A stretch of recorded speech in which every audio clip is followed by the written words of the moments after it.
Hello बच्चों, कैसे हो आप सब। आज अपन स्टार्ट करने वाले हैं क्लास 12 केमिस्ट्री में हेलो एल्कीन और हेलो एरीन का नेक्स्ट पार्ट। अगर अभी तक आपने प्रीवियस वीडियो नहीं देखा हो तो आप इस कार्ड पर क्लिक करके उसे विजिट कर सकते हैं। आज के वीडियो में अपन दो टॉपिक करने वाले हैं, एक तो न्यूक्लियोफिलिक सब्स्टिट्यूशन और एक ऑप्टिकल एक्टिविटी, ऑप्टिकल आइसोमर। ये सब क्या टॉपिक होते हैं उन सबको भी अच्छे से देखने वाले हैं। तो स्टार्ट करते हैं न्यूक्लियोफिलिक सब्स्टिट्यूशन रिएक्शन से। तो सबसे पहले अपन समझते हैं सब्स्टिट्यूशन क्या होता है। तो सब्स्टिट्यूशन वो रिएक्शन होती है जिसमें एक ग्रुप या एटम किसी मॉलिक्यूल में से किसी एटम या ग्रुप को रिप्लेस कर दे, तो उसे अपन क्या कहते हैं, सब्स्टिट्यूशन कहते हैं। अब अगर सब्स्टिट्यूट करने वाला एक इलेक्ट्रोफाइल हो तो इलेक्ट्रोफिलिक सब्स्टिट्यूशन, न्यूक्लियोफाइल हो तो न्यूक्लियोफिलिक सब्स्टिट्यूशन, फ्री रेडिकल हो तो फ्री रेडिकल सब्स्टिट्यूशन। तो यहां पर कौन होने वाला है, वो जो सब्स्टिट्यूट करने वाला है वो न्यूक्लियोफाइल होगा। तो ये एक रिएक्टेंट है, ये न्यूक्लियोफाइल है। न्यूक्लियोफाइल इसकी जगह पर आ गया और RNU बना दिया, और ये जो निकलेगा उसे अपन लीविंग ग्रुप कहेंगे। अब एक एक करके इसी चीज से रिलेटेड कुछ टर्म को अच्छे से समझते हैं। सबसे पहले ये समझते हैं न्यूक्लियोफाइल कौन होते हैं। तो शॉर्ट में बोला जाए तो न्यूक्लियोफाइल वो होते हैं जिनके पास इलेक्ट्रॉन ज्यादा होते हैं, क्योंकि वो नेगेटिव चार्ज वाली स्पीसीज ज्यादा रख रहे हैं, इसी वजह से वो न्यूक्लियस की तरफ अट्रैक्ट होंगे, ऐसा अपन मान सकते हैं। न्यूक्लियोफाइल मतलब न्यूक्लियस लविंग, न्यूक्लियस लविंग मतलब जिसे पॉजिटिव चार्ज पसंद हो। तो न्यूक्लियोफाइल वो होते हैं जो इलेक्ट्रॉन रिच होते हैं। अब इलेक्ट्रॉन रिच दो जने हो सकते हैं, या तो उनके ऊपर पहले से नेगेटिव चार्ज हो जैसे कि इन सब में, और या फिर अगर वो न्यूट्रल मॉलिक्यूल है तो उसमें कोई एक एटम ऐसा होना चाहिए जिस पर लॉन पेयर हो। तो लॉन पेयर की वजह से वो इलेक्ट्रॉन रिच होंगे। तो या तो लॉन पेयर वाले एटम होने चाहिए या उस पर नेगेटिव चार्ज होना चाहिए। तो ऐसी चीजें इलेक्ट्रॉन रिच होगी, इन्हें अपन न्यूक्लियोफाइल कहेंगे। ये पॉजिटिव स्पीसीज की तरफ अट्रैक्ट होगी। अब नेक्स्ट है कि न्यूक्लियोफाइल सारे जो होते हैं वो लुईस बेस होते हैं। आप सब जानते होंगे लुईस एसिड, लुईस बेस दो तरह की कैटेगरी होती है। लुईस एसिड वो होते हैं जो इलेक्ट्रॉन पेयर गेन करते हैं, और लुईस बेस वो होते हैं जो इलेक्ट्रॉन पेयर देते हैं। तो न्यूक्लियोफाइल जो होते हैं वो क्या होते हैं, अपने लुईस बेस होते हैं। अब नेक्स्ट है अपने लिविंग ग्रुप। लिविंग ग्रुप क्या होगा, ये जो निकल रहा है, तो आप देख पा रहे हैं इसके ऊपर भी नेगेटिव चार्ज है। तो बेसिकली लिविंग ग्रुप भी एक तरह का लुईस बेस ही होता है, ठीक है। It is also a Lewis base which is replaced by attacking nucleophile. Next है टाइप ऑफ न्यूक्लियोफिलिक सब्स्टिट्यूशन। तो लास्ट वीडियो में अपन ने शॉर्ट में देखा था कि न्यूक्लियोफिलिक सब्स्टिट्यूशन दो तरह के होते हैं, SN1 और SN2। अब अपन डिटेल में समझते हैं। तो सबसे पहले अपन देखते हैं SN1। तो 1 को आप ऐसे समझ सकते हैं यूनिमोलिक्यूलर, या फिर 1 को आपने केमिकल काइनेटिक्स में पढ़ा होगा, ऑर्डर रिएक्शन होती है, ऑर्डर ऑफ रिएक्शन होती है। तो यहां पर जो इस तरह की मैकेनिज्म शो करेगी, उस रिएक्शन में जो ऑर्डर ऑफ रिएक्शन होगी वो कितनी होगी, एक अपन पढ़ेंगे SN2 जिसे बाई मॉलिक्यूलर रिएक्शन कहेंगे, और उसमें ऑर्डर कितनी आएगी, 2 आएगी। कैसे होगा ये अपन समझते हैं। देखो, तो it is a unimolecular nucleophilic substitution reaction या SN reaction. It occur in presence of polar protic solvent. देखो, पोलर सॉल्वेंट तो होना चाहिए क्योंकि यहाँ आयन बनाने हैं। अब SN1 को सपोर्ट करने के लिए पोलर प्रोटिक सॉल्वेंट होना चाहिए। प्रोटिक का क्या मतलब है, जो H+ दे सके, ऐसा सॉल्वेंट होना चाहिए। जैसे कि H2O है, ROH है, CS3COH है, ये सब पोलर प्रोटिक सॉल्वेंट होते हैं और ये SN1 रिएक्शन करवाते हैं। अब देखो, SN1 रिएक्शन जो होती है 2 स्टेप में होती है। पहले स्टेप में क्या होगा, कार्ब कैटायन बनेगा। जैसे अपन हेलो एल्केन से समझते हैं, इस कार्बन के यहाँ 3 वैलेंसी कुछ और, जैसे हाइड्रोजन भी हो सकता है, एल्काइल ग्रुप भी हो सकता है, कुछ भी हो सकता है। अब इस कार्बन से कौन जुड़ा हुआ है, हेलोजन जुड़ा हुआ है। तो यहाँ पोलर प्रोटिक सॉल्वेंट लिया। अब पोलर प्रोटिक सॉल्वेंट क्या करेगा, इस बॉन्ड को ब्रेक डाउन करवाएगा और C और X अलग हो जाएंगे, यहाँ एक कार्ब कैटायन बन जाएगा और X- निकल जाएगा। अब सेकेंड स्टेप में क्या होगा, इस कार्ब कैटायन पे कौन अटैक करेगा, न्यूक्लियोफाइल अटैक करेगा।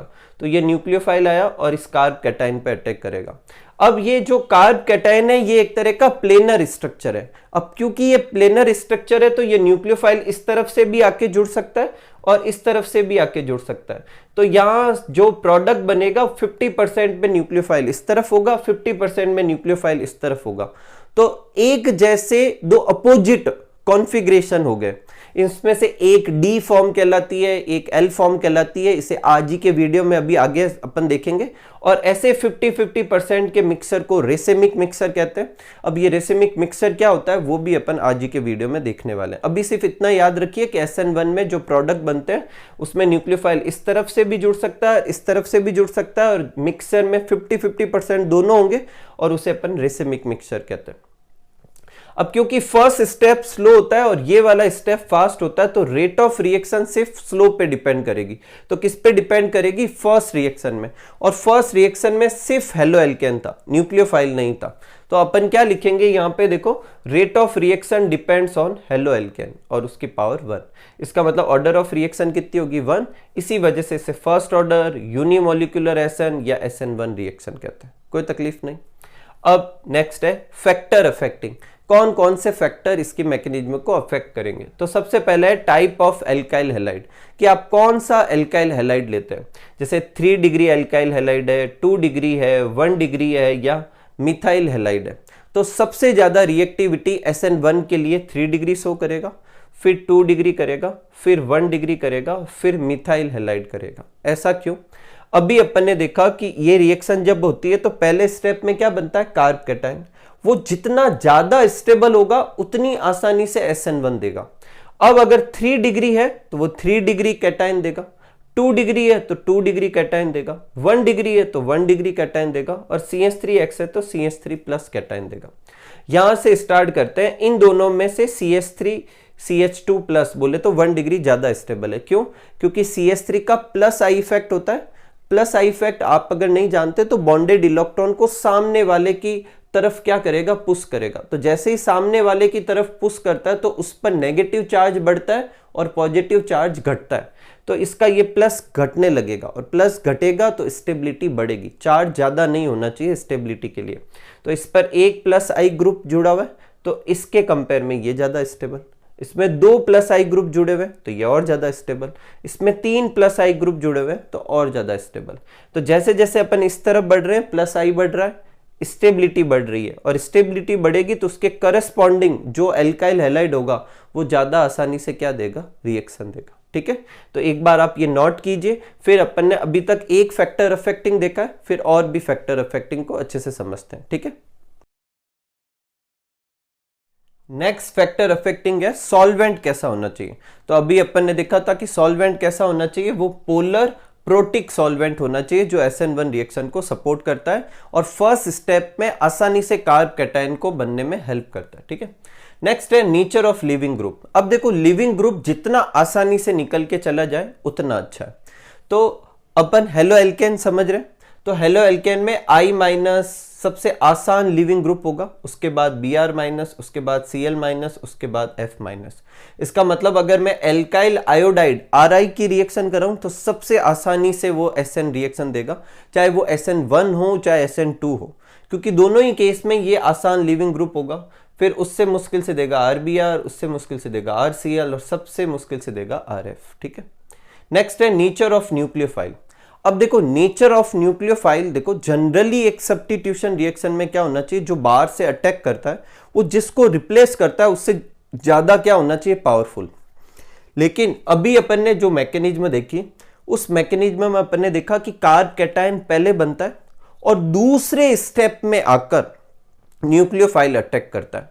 तो जब न्यूक्लियोफाइल अटैक करने आता है उससे पहले X निकल चुका था इस पर्टिकुलर मैकेनिज्म में, तो उसका X से ज्यादा रिएक्टिव होना कोई जरूरी नहीं है यहां पर। ठीक है, किसमें? SN1 में। तो because nucleophile attack in second step on carb cation, so strength of nucleophile not so much effect on the rate of reaction. क्यों? क्योंकि अगर उसके आने पर X निकलता तो न्यूक्लियोफाइल को X से ज्यादा पावरफुल होना चाहिए था, लेकिन पहले स्टेप में ही वो X को निकाल चुका था। दूसरे स्टेप में तो कोई भी negative charge molecule positive charge पे जुड़ ही जाएगा, तो यहां न्यूक्लियोफाइल की स्ट्रेंथ का कुछ ज्यादा फर्क नहीं पड़ेगा। नेक्स्ट पॉइंट है स्टीरियोकेमिस्ट्री। देखो, स्टीरियोकेमिस्ट्री में अभी अपन ने देखा कि इन SN1 रिएक्शन पहले कार्ब कैटायन बना था और जो कि प्लेनर स्ट्रक्चर है, इस वजह से न्यूक्लियोफाइल जो है दोनों साइड से अटैक कर सकता है। इसका मतलब 2 प्रोडक्ट बनेंगे जो वैसे तो सेम है, बस उनका ऑप्टिकल एक्टिविटी अपोजिट होगी। अब ऑप्टिकल एक्टिविटी को आज की वीडियो में अभी अच्छे से समझेंगे। अभी आप इससे इतना समझ लिए कि एक में न्यूक्लियोफाइल इधर जुड़ा हुआ है तो एक में न्यूक्लियोफाइल इधर जुड़ा हुआ है, तो इक्वल अमाउंट में, इसलिए उसे रेसेमिक मिक्सचर कहते हैं।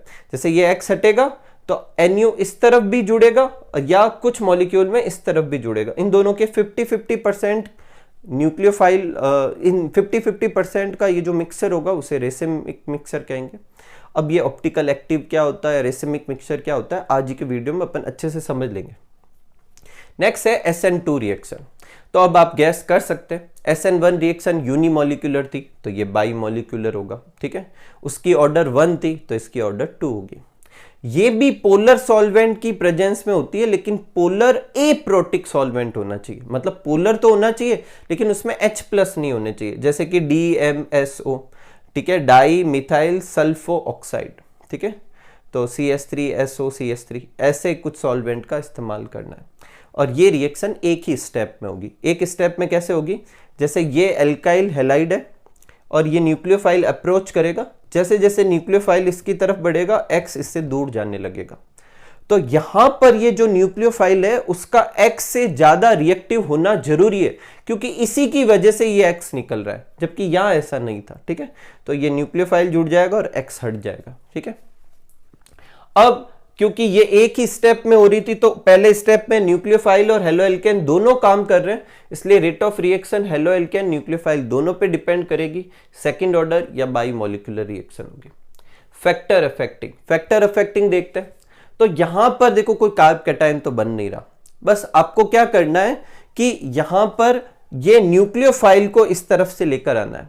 तो सपोज करो कि इस C वाले कार्बन पर जहां पर ये X जुड़ा हुआ है, उस कार्बन के आसपास बहुत बड़े बड़े से ग्रुप लगे हुए हैं, इस तरफ इस तरफ इस तरफ। तो ये न्यूक्लियोफाइल अटैक कहां से करेगा, तो अच्छा होगा कि X जिस कार्बन से जुड़ा हुआ है उस कार्बन की जो बाकी 3 वैलेंसी है वो बहुत छोटे छोटे ग्रुप से क्या हो, मतलब सेटिस्फाई हो, जिससे वो आसानी से रिएक्शन हो सकती है।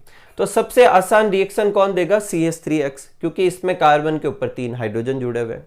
उसके बाद ये देगा, इस पे 2 हाइड्रोजन 1 CH3 है, इस पर 2 CH3 है, इस पे तीनों तरफ CH3 है। अब क्या होगा, न्यूक्लियोफाइल तो इसके जस्ट अपोजिट डायरेक्शन से आएगा, इस तरफ 3 बल्कि ग्रुप लगे हुए हैं, 3 बड़े ग्रुप लगे हुए हैं, तो वो रिएक्शन करने में थोड़ी प्रॉब्लम देंगे। इसे कहते हैं स्टेरिक हिंड्रेंस। तो जितना ज्यादा बड़ा ग्रुप होगा उसकी स्टेरिक हिंड्रेंस उतनी ज्यादा होगी और वो SN2 रिएक्शन में उतनी ही प्रॉब्लम देगा। तो यहां पर जो ऑर्डर है रिएक्टिविटी का जस्ट उल्टा है। वहां 3 डिग्री एल्काइल हैलाइड ने सबसे आसानी से रिएक्शन दी थी, यहां 3 डिग्री वाला सबसे मुश्किल से देगा। नेक्स्ट है इफेक्ट ऑफ सॉल्वेंट। इसे अभी अपन ने समझा है इफेक्ट ऑफ सॉल्वेंट में कि पोलर एप्रोटिक सॉल्वेंट होना चाहिए। अब क्वेश्चन उठता है कि पोलर प्रोटिक सॉल्वेंट क्यों नहीं होना चाहिए। तो in case of polar protic solvent जो H+ होगा वो खुद रिएक्ट कर लेगा, किसके साथ, न्यूक्लियोफाइल के साथ में, ठीक है। H+ जो होगा वो न्यूक्लियोफाइल के साथ खुद रिएक्ट कर लेगा। अब आप कहोगे उसमें क्यों नहीं रिएक्ट कर रहा था, तो उसमें जब न्यूक्लियोफाइल अटैक करता है उससे पहले वो काम हो चुका होता है, वो डिवाइड का पहले स्टेप में जहां पर वो कार्ब कैटायन बन रहा था, वहां पर उसने पोलर प्रोटिक सॉल्वेंट ने अपना काम किया था। और फिर दूसरे स्टेप में जाके कौन रिएक्ट किया था, न्यूक्लियोफाइल। यहां पे तो न्यूक्लियोफाइल का अटैक होना और ये सब होना एक साथ ही हो रहा है, और इसलिए अगर H+ बनेगा तो वो न्यूक्लियोफाइल के साथ वो रिएक्ट कर लेगा, इसलिए पोलर एप्रोटिक सॉल्वेंट लेते हैं। नेचर ऑफ हैलोजन एटम वही लिविंग ग्रुप, वो अभी मैंने बताया था I- सबसे आसान होता है, तो Ri, RBr, RCl, RF ये पॉइंट इसमें और इसमें दोनों में सेम है। फिर है नेचर ऑफ न्यूक्लियोफाइल, क्योंकि यह न्यूक्लियोफाइल की वजह से X- निकल रहा है, तो X- से ज्यादा बेसिक नेचर का या ज्यादा बेसिसिटी का न्यूक्लियोफाइल होना चाहिए। Attack of nucleophile promotes removal of X-, basicity of nucleophile should be higher than X-, जबकि यहां ऐसा जरूरी नहीं था। फिर है स्टीरियोकेमिस्ट्री। यहां पर अपन ने देखा था क्या बनता है, रेसिमिक मिक्सचर, और यहां पर अभी अपन देखेंगे वॉल्डन इन्वर्जन होगा। वॉल्डन इन्वर्जन को आप इधर समझ सकते हैं, देखो इसमें X इस तरफ जुड़ा हुआ था, तो प्रोडक्ट में देखो न्यूक्लियोफाइल दूसरी साइड में जुड़ा हुआ है, ठीक है। इसको अभी अपन और अच्छे से समझते हैं, एक बार आप इसे अच्छे से नोट कर लीजिए, ठीक है। तो देखो SN2 रिएक्शन जो होती है उसमें क्या होता है कि ये जैसे हेलोएल्केन, इसमें X मान लेते हैं जैसे कि इस तरफ जुड़ा हुआ है, तो जब न्यूक्लियोफाइल अटैक करेगा तो वो सेम साइड से अटैक नहीं कर पाएगा, वो हमेशा जिस तरफ X जुड़ा हो उसके अपोजिट साइड से अटैक करेगा। और इसी वजह से न्यूक्लियोफाइल जिस तरफ X जुड़ा हुआ उसके जस्ट अपोजिट साइड में जाके जुड़ेगा। तो न्यूक्लियोफाइल के जुड़ने की जगह और जहां पर X जुड़ा था उसके जुड़ने का कॉन्फ़िगरेशन जस्ट एक दूसरे से उल्टा है। इससे इसकी ऑप्टिकल एक्टिविटी चेंज हो जाती है। अगर पहले ये D था तो बाद में L हो जाएगा, पहले ये L था तो बाद में D हो जाएगा। अब DL को अभी अपन समझेंगे, लेकिन अभी अपन इतना तो समझ सकते हैं कि जो ये कॉन्फ़िगरेशन है इसमें इस तरफ जुड़ा हुआ है तो प्रोडक्ट में न्यूक्लियोफाइल इस तरफ जुड़ा, इस कॉन्फ़िगरेशन के इन्वर्जन को क्या कहते हैं? Walden inversion. तो अगर SN1 रिएक्शन की स्टीरियोकेमिस्ट्री पूछे तो उसमें रेसेमिक मिक्सचर बनता है, SN2 का पूछे तो उसमें वॉल्डन इन्वर्जन होता है। ठीक है, अब देखो कुछ क्वेश्चंस है, अगर आपने ये दोनों अच्छे से पढ़े तो अभी एकदम क्लियर हो जाएंगे। इन तीनों को अपन को अरेंज करना है, किसके हिसाब से अरेंज करना है? SN1 रिएक्शन के हिसाब से अरेंज करना है। अब देखो SN1 रिएक्शन वो तेजी से देगा जिसका कैटायन स्टेबल होगा, क्योंकि SN1 रिएक्शन में पहले स्टेप में क्या बनता है? कार्ब कैटायन बनता है।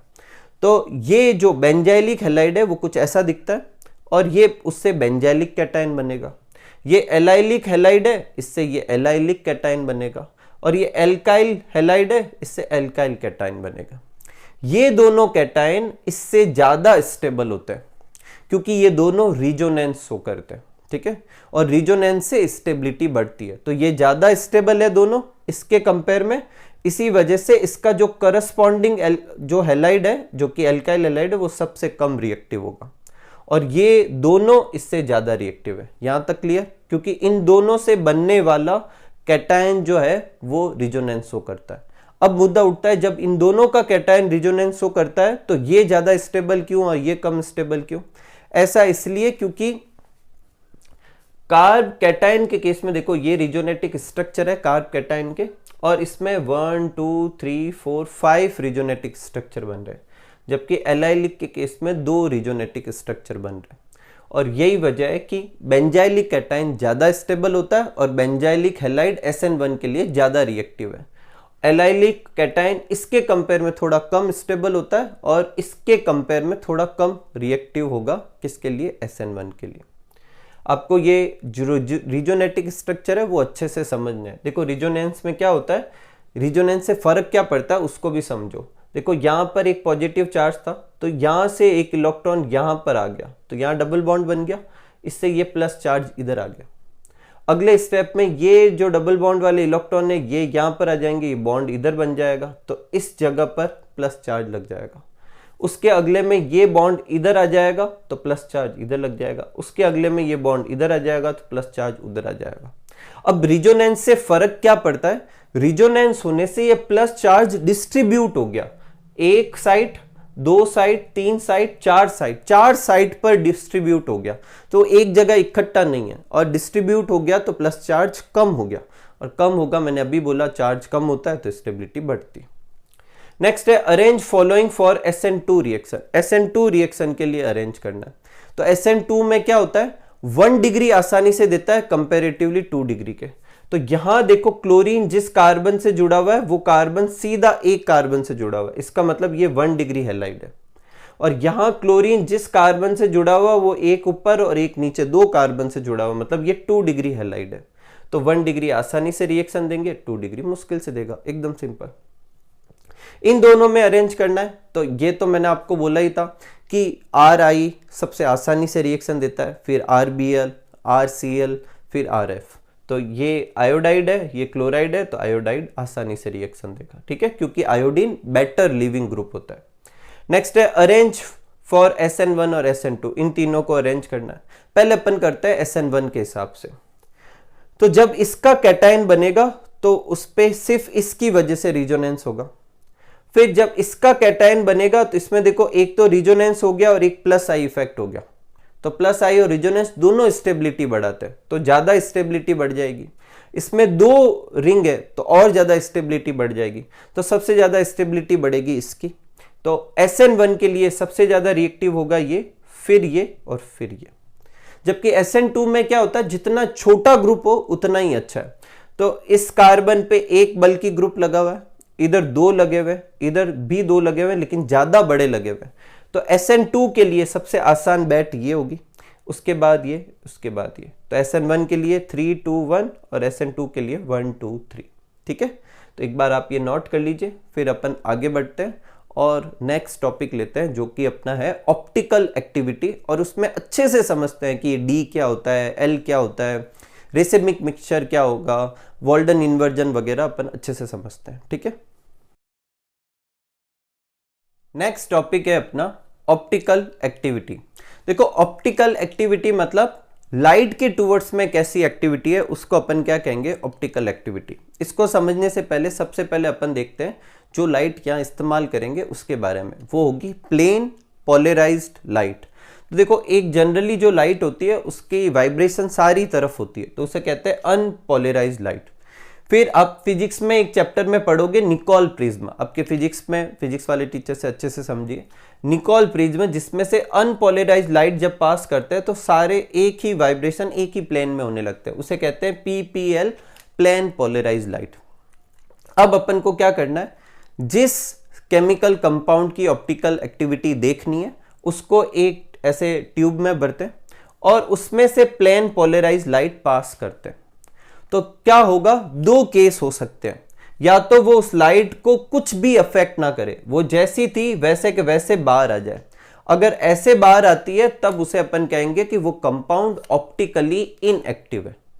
लेकिन अगर वो ऐसे क्लॉकवाइज या एंटी क्लॉकवाइज उस पीपीएल को रोटेट करवाता है तो अपन कहेंगे वो ऑप्टिकली एक्टिव है। ठीक है, अब ऑप्टिकल एक्टिव भी दो तरह के होंगे, एक वो जो पीपीएल को क्लॉकवाइज रोटेट कराएंगे उसे अपन कहेंगे डी फॉर्म, और एक वो जो प्लेन पोलराइज्ड लाइट को एंटी क्लॉकवाइज रोटेट कराएंगे उसे अपन कहेंगे एल फॉर्म। डी का मतलब होता है डेक्स्ट्रो रोटेटरी, मतलब क्लॉकवाइज रोटेशन, और एल का मतलब होता है लेवो रोटेटरी, मतलब anti clockwise rotation. D form को अपन स्मॉल डी से डिनोट कर सकते हैं और प्लस साइन से भी डिनोट कर सकते हैं। एल वाले को लेवो रोटेटरी को अपन स्मॉल एल से या माइनस साइन से डिनोट कर सकते हैं। ठीक है, किसी एक कंपाउंड अगर वो ऑप्टिकल एक्टिव है तो उसके दो फॉर्म बन सकती है, डी भी बन सकती है और एल भी बन सकती है। मान लो कि जैसे ये एक कंपाउंड है और ये डी फॉर्म है, तो इसकी अगर मिरर इमेज बनाऊंगा तो मिरर इमेज में ये वाला एंड इस तरफ आ जाएगा और ये वाला इस तरफ आ जाएगा। तो अगर पहले वाला फॉर्म डी फॉर्म होगा तो इसकी मिरर इमेज एल फॉर्म हो जाएगी, और पहले वाली फॉर्म एल फॉर्म थी तो उसकी मिरर इमेज कौन सी हो जाएगी, डी फॉर्म हो जाएगी। अगर कंपाउंड ऑप्टिकल एक्टिव है तो उसको ऐसे मिरर इमेज करने पर वो भी ऑप्टिकल एक्टिव ही होगा, एक डी होगी तो दूसरी एल हो जाएगी। ये डी और एल फॉर्म एक ही कंपाउंड की आपस में क्या कहलाएगी, आइसोमर कहलाएगी। आइसोमर कौन से होते हैं, जिनके स्ट्रक्चर मॉलिक्यूलर फॉर्मूला सेम होते हैं। तो अगर मॉलिक्यूलर फॉर्मूला सेम होते हैं और स्ट्रक्चर अलग होता है तो उसे स्ट्रक्चरल आइसोमेरिज्म कहते हैं। लेकिन यहां जो अपन पढ़ेंगे उसमें मॉलिक्यूलर फॉर्मूला भी सेम होंगे, स्ट्रक्चर भी सेम होंगे, और कोई चीज जैसे 3 डायमेंशनल अरेंजमेंट अलग हो जाएगा, लाइट के टूवर्ड्स में एक्टिविटी अलग हो जाएगी। ऐसे आइसोमर को स्टीरियो आइसोमर कहते हैं। और ये एक तरह का ऑप्टिकल आइसोमेरिज्म भी किसमें आता है, स्टीरियो आइसोमेरिज्म में। जैसे ग्लिसरेल्डिहाइड का मान लो ये कंपाउंड है, अब अगर मैं इसको अगर अपन ट्यूब में भरकर मैं इसमें से लाइट पास करूं तो ये पीपीएल को रोटेट करवाता है क्लॉकवाइज डायरेक्शन में, इसका मतलब ये डी फॉर्म है, तो मैंने लिख दिया डी ग्लिसरेल्डिहाइड। अब मैंने इसकी मिरर इमेज बनाई, मिरर इमेज में OH इधर आ जाएगा, H इधर आ जाएगा। अभी भी ये ऑप्टिकल एक्टिव है पर अब ये एंटी क्लॉकवाइज रोटेट कराएगा, इसका मतलब एल फॉर्म हो जाएगी। और यही बात मैं समझा रहा हूं कि एक ही कंपाउंड ग्लिसरेल्डिहाइड के ये डी और एल आपस में क्या कहलाएंगे, ऑप्टिकल आइसोमर कहलाएंगे। Optical isomer which are mirror image of each other, जैसे कि ये दोनों है, उसे अपन कहते हैं इनेंशियोमर। डी और एल जो होते हैं वो आपस में हमेशा क्या होंगे, इनेंशियोमर, क्योंकि वो एक दूसरे के क्या होंगे, मिरर इमेज होंगे। अब और एक ऑप्टिकल आइसोमर होते हैं जो एक दूसरे के मिरर इमेज नहीं होते, अपनी बुक में नहीं है, उन्हें कहते हैं डाइस्टीरियोमर। क्या कहते हैं, डाइस्टीरियोमर। और जो मिरर इमेज होते हैं उन्हें कहते हैं इनेंशियोमर। ठीक है, अब a mixture of enantiomer, enantiomer का मिक्सचर मतलब डी और एल फॉर्म का मिक्सचर एक ही कंपाउंड का, वो भी 50-50 में, उसे अपन कहेंगे रिसेमिक मिक्सचर। तो SN1 में जो वो दो बन रहे थे वो एक अगर डी है तो दूसरा कौन सा होगा, एल, क्योंकि वो एक दूसरे के जस्ट मिरर इमेज थे। तो एक डी होगा एक एल, और बराबर अमाउंट में भी बन रहे थे, इसलिए वो मिक्सचर कौन सा था, रिसेमिक मिक्सचर था। ठीक है। तो mixture of enantiomer of same compound in equal amount उसे रेसेमिक मिक्सचर कहेंगे। जैसे 50% डी ग्लिसरेल्डिहाइड और 50% एल ग्लिसरेल्डिहाइड का मिक्सचर, इसे डीएल ग्लिसरेल्डिहाइड भी डिनोट कर सकते हैं, प्लस माइनस ग्लिसरेल्डिहाइड भी डिनोट कर सकते हैं। और the process of formation of racemic mixture उसे अपन क्या कहेंगे, रेसेमाइजेशन। एक और चीज अभी अपन क्लियर करेंगे, वापस देखेंगे। रेसेमिक मिक्सचर जो होगा वो ऑप्टिकली इनएक्टिव होगा।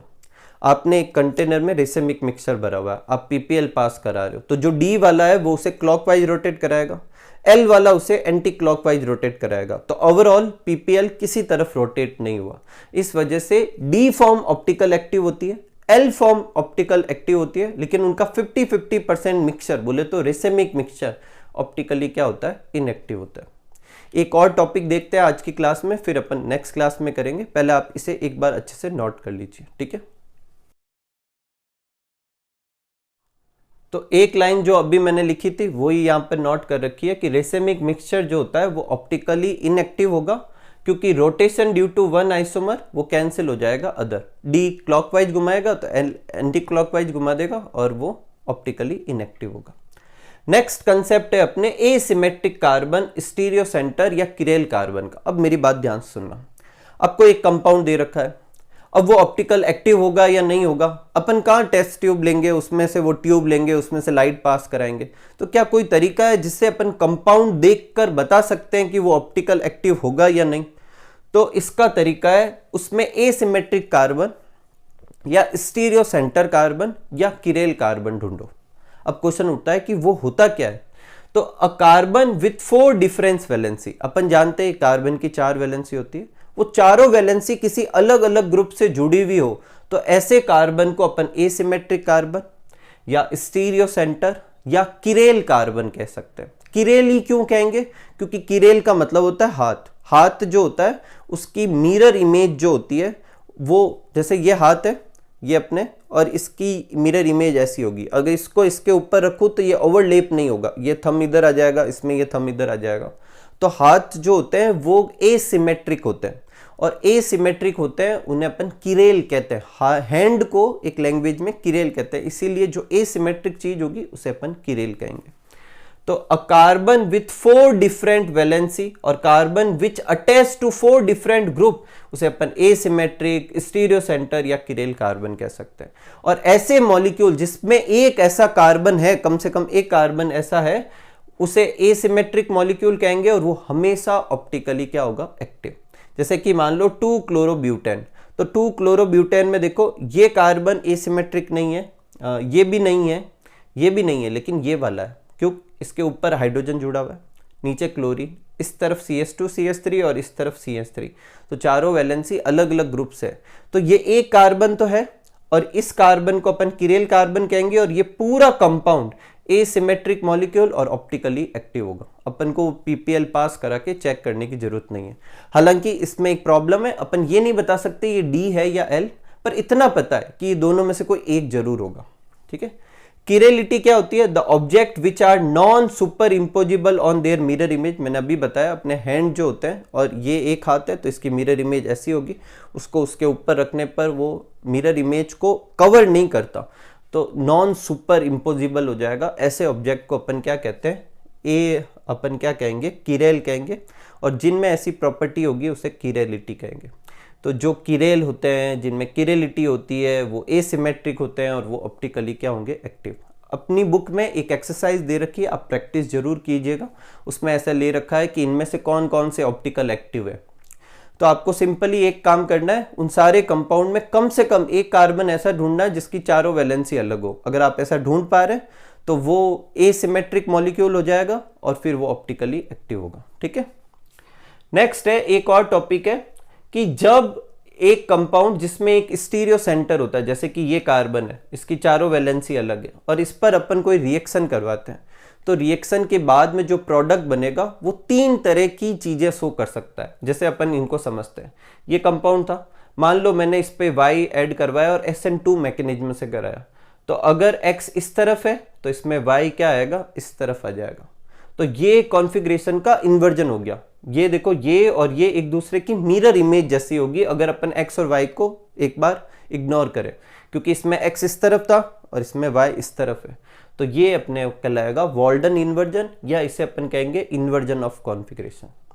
अगर x जिस तरफ है उसी तरफ ही y चला जाए तो उसे रिटेंशन कहेंगे। और रिएक्शन इस तरीके से हो कि ये वाला और ये वाला, मतलब रिटेंशन वाला प्रोडक्ट और इन्वर्जन वाला प्रोडक्ट बराबर अमाउंट में बन जाए तो उसे रेसिमाइजेशन कह देंगे। ऐसा किस में होता है? SN1 में। तो रिटेंशन क्या होता है? It is the preservation of spatial arrangement, मतलब स्पेशियल अरेंजमेंट वैसा का वैसा ही रहता है, x जिस तरफ लगा होता है y भी उसी तरफ लग गया।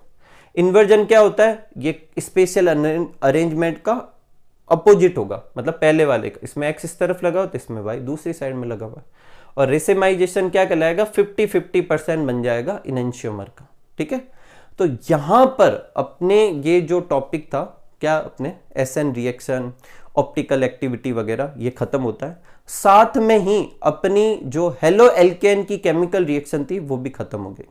नेक्स्ट वीडियो इस चैप्टर का सबसे लास्ट लेक्चर होगा जिसमें अपन हेलो एरीन की केमिकल रिएक्शन करेंगे, और साथ में जो चैप्टर के सबसे लास्ट में कुछ पॉली हेलोजन कंपाउंड वगैरह, DDT वगैरह दे रखे हैं, उनको अच्छे से समझ में। तो मिलते हैं अगले वीडियो में, तब तक आप सब लोग खूब सारा हार्डवर्क कीजिए, खूब खुश रहिए, खूब मस्त रहिए। Thank you for watching.